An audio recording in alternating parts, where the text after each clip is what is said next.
யாஷ் நடிச்ச toxic movie trailer வந்திருக்கு. இதுல வந்து 3 விதமான யாஷ் இருக்க மாதிரி ட்ரெய்லர் போஸ்டர்லயே காமிச்சிருக்காங்க. சர்க்கஸ் ஸ்கூல்ல எப்படி சிங்கம் இருக்குமோ அதே மாதிரி சர்க்கஸ் ஸ்கூல்ல ஒரு சின்ன வயசு யாஷ் இருக்கான். அவன் வளர்ந்து வந்து என்ன பண்றாங்க அந்த படத்துல கதையாவே இருக்கும். சின்ன வயசுல இருந்து 2 பேரும் ஒண்ணா வளர்றாங்க. அதுல ஒருத்தவங்க தான் நயன்தாரா. நயன்தாராவுக்கு ஒரு ஆயிரங்களும் இந்த சிட்டி ஆளுங்கிறத ஆசை. அந்த வெறியோடு சின்ன வயசுல இருந்து வளர்ந்த மாதிரி தான் அவங்க டைலாக் டெலிவரி காமிச்சிருக்காங்க. ட்ரைலர்ல தளபதி விஜயோட ஐஎம் கமிங் டைலாக் எல்லாம் இருக்கு. படத்துல விஷுவல்ஸ் எல்லாம் செம்மையா இருக்கு. பட் ஆனா வந்து நிறைய கேரக்டர்ஸ் இருக்கு. இவங்க இது எப்படி எல்லாம் மேட்ச் பண்ண போறாங்கன்னு தெரியல. மேபி படம் ரொம்ப பெரிய படமா கூட இருக்க வாய்ப்பு இருக்கு.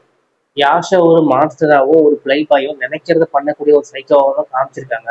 மேபி இது ஒரு ரிவெஞ்ச் படமா இருந்தா கண்டிப்பா பிளாஸ் தான். பட் ஆனா யாஷோட ஸ்டோரி செலெக்ஷன் நம்ம ஒரு நம்பிக்கை நமக்கு இருக்கு.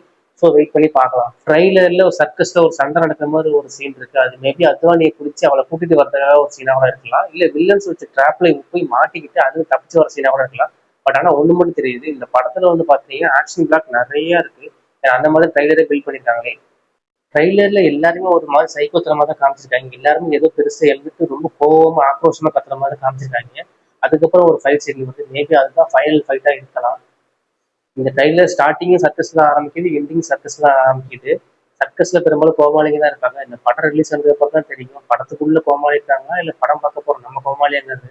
இந்த படம் 26 ஆகஸ்ட் ரிலீஸ் ஆகுது. இதுக்கு முன்னாடி யாஷ் நடிச்ச இந்த கேஜிஎஃப் படத்தெல்லாம் மைண்ட்ல வச்சுட்டு போக வேணாம். ஏன்னா அதுல பாத்தீங்கன்னா அம்மா சினிமாக்கள் நிறைய இருக்கும்.